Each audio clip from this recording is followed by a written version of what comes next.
গাজীপুর সদর মেট্রো থানার আওয়ামী স্বেচ্ছাসেবক সংগ্রামী সভাপতি পদপ্রার্থী যারা হাসানুদ্দিন নবীন সাহেব আপনাদের সামনে মূল্যবান বক্তব্য রাখবেন।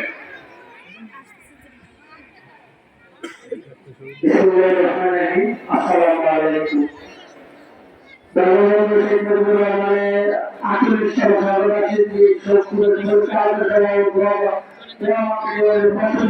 পক্ষ থেকে আয়োজন করা হচ্ছে। আয়োজনে হিসেবে উপস্থিত আছে আমার প্রিয় ভাই আমার অভিভাবক যারা আছেন যারা আপনাদের সভাপতি আব্দুল আবার উপস্থিত আছেন তাদের নাম আমাদের সহযোগিতা যারা বঙ্গবন্ধুর নিঃস্বার্থভাবে হত্যা করেছে তাদের বিচার